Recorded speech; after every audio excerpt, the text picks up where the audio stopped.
ตัวกราบพระธรรมวัดเช้าครับทั้งหมดกราบพระพร้อมกันครับกราบกราบกราบกราบบารมีธรรมพ่อแม่ครูบาอาจารย์ครับทั้งหมดกล่าวคำบูชาพระรัตนตรัยพร้อมกันครับอิมินาสการเรนะพุทธังอภิปูชยามะอิมินาสการเรนะธัมมังอภิปูชยามะอิมินาสการเรนะสังฆังอภิปูชยามะอะระหังสัมมาสัมพุทโธภควาพุทธังภควันตังอภิวาเทมิสวากขาโตภควตาธัมโมธัมมังนามัสสามิสุปฏิปันโนภควโตสาวกสังโฆสังฆังนามามิอันธรรมยังพุทธัสสะภะคะวะโตปุพพภาคณมะการังกะโรมาเสนะโมตัสสะภะคะวะโตอะระหะโตสัมมาสัมพุทธัสสะนะโมตัสสะภะคะวะโตอะระหะโตสัมมาสัมพุทธัสสะนะโมตัสสะภะคะวะโตอะระหะโตสัมมาสัมพุทธัสสะพุทธังสารนังคัจฉามิธัมมังสารนังคัจฉามิสังฆังสารนังคัจฉามิทุติยัมปิพุทธังสารนังคัจฉามิทุติยัมปิธัมมังสารนังคัจฉามิทุติยัมปิสังฆังสารนังคัจฉามิตติยัมปิพุทธังสารนังคัจฉามิตติยัมปิธัมมังสารนังคัจฉามิต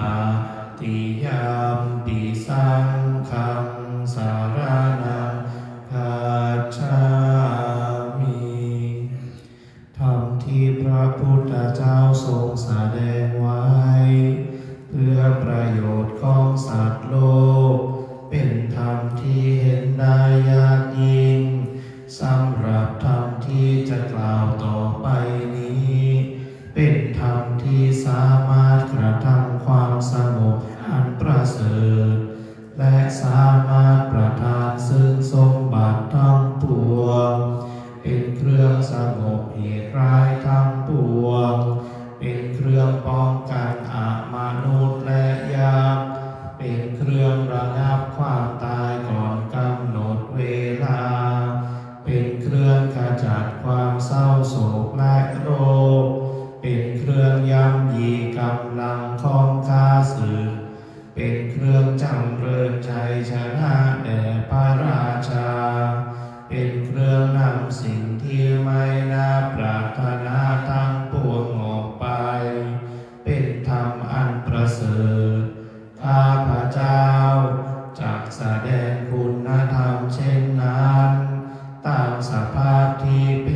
พระรัตนตรัย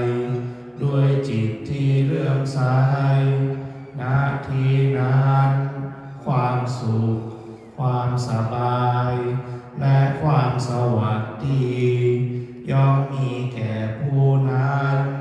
ตลอดกาลทุกเมื่อหันธรรมยังปฏิจจสมุปบาทธรรมเมสุอิทัปปัจจยตาทิธรรมปะทังพนามาเสอิทาภิกขเวอริยสาวโกปฏิจจสมุปบาทันเยวะสาธุกังโยนิโสมนสิกโรติภิกษุทั้งหลายอริยสาวกในธรรมวินัยนี้ย่อมกระทำไว้ในใจโดยแยบคายเป็นอย่างดีซึ่งปฏิจจสมุปบาทนั้นเทียวดังนี้ว่าอิมัสสมิสติอิตังโหติเมื่อสิ่งนี้มีสิ่งนี้ย่อมมีอิมัสสุปาทาอิทังอุปัชฌาติเพราะความเกิดขึ้นแห่งสิ่งนี้สิ่งนี้จึงเกิดขึ้นอิมัสสมิอาสติอิตังนะโหติเมื่อสิ่งนี้ไม่มีสิ่งนี้ย่อมไม่มีอิมัสสนิโรธาอิทังนิรุจจติเพราะความดับไปแห่งสิ่งนี้สิ่งนี้จึงดับไปญาติธรรมได้แก่สิ่งเหล่านี้คืออวิชชาปัจจยสังขาราเพราะมีอวิชชาเป็นปัจจัยจึงมีสังขารทั้งหลายสังขาราปัจจยวิญญาณังเพราะมีสังขารเป็นปัจจัยจึงมีวิญญาณวิญญาณปัจจยานามรูปังเพราะมีวิญญาณเป็นปัจจัยจึงมีนามรูปนามรูปปัจจยสลายตนังเพราะมีนามรูปเป็นปัจจัยจึงมีสลายตนะสลายตนะปัจจยภัสโสเพราะมีสลายตนะเป็นปัจจัยจึงมีผัสสะผัสสะปัจจยเวทนาเพราะมีผัสสะเป็นปัจจัยจึงมีเวทนาเวทนาปัจจยตัณหาเพราะมีเวทนาเป็นปัจจัยจึงมีตัณหาตัณหาปัจจยอุปาทานังเพราะมีตัณหาเป็นปัจจัยจึงมีอุปาทานอุปาทานปัจจยภาโวเพราะมีอุปาทานเป็นปัจจัยจึงมีภพภาวะปัจจยชาติเพราะมีภพเป็นปัจจัยจึงมีชา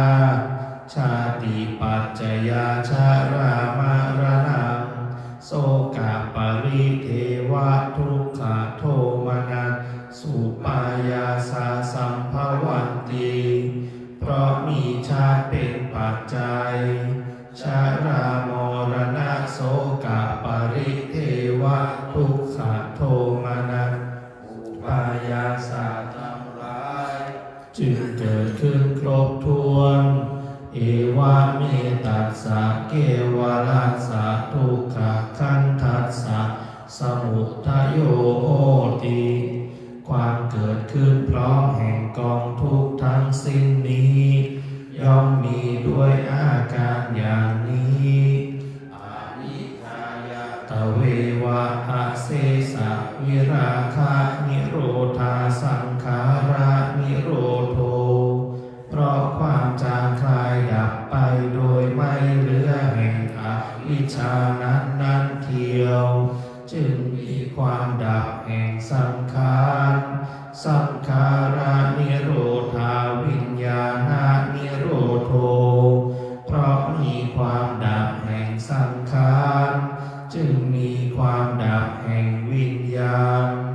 วิญญาณานิโรธานามรูปะนิโรโธเพราะมีความดับแห่งวิญญาณจึงมีความดับแห่งนามรูปนามรูปะนิโรธาสาลายตนะนิโรโธเพราะมีความดับแห่งนามรูปจึงมีความดับแห่งสาลายตนะสาลายตนะนิโรธาปัสสะนิโรโธเพราะมีความดับแห่งสาลายตนะ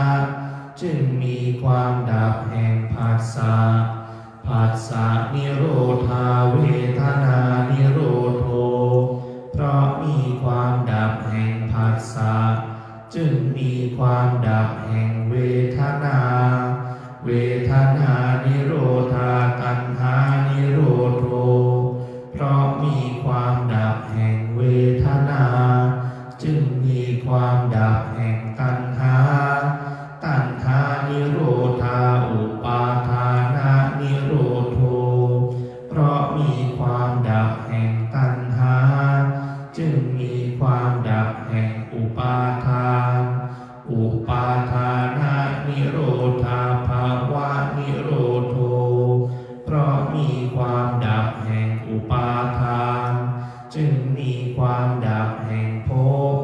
ภาวะนิโรธาชาตินิโรโธเพราะมีความดับแห่งภพจึงมีความดับแห่งชาติชาตินิโรธาชรามรณังโสกปริเทวทุกขโทมนัสสุปายาสานิรุจจันติเพราะมีความดับแห่งชาตินั่นแลชรามรณะโสกปริเทวทุกขโทมนัสสุปายาสาทั้งหลายจึงดับสิ้นเอวะเมตัสสะเอวะทัสสะทุกขขันธัสสะนิโรโธโหติติความดับลงแห่งกองทุกข์ทั้งสิ้นนี้ย่อมมีด้วยอาการอย่างนี้ดังนี้สำหรับธรรมวัดเช้าไว้แต่เพียงเท่านี้นะครับลำดับต่อไปเราจะได้ลาพระพร้อมกัน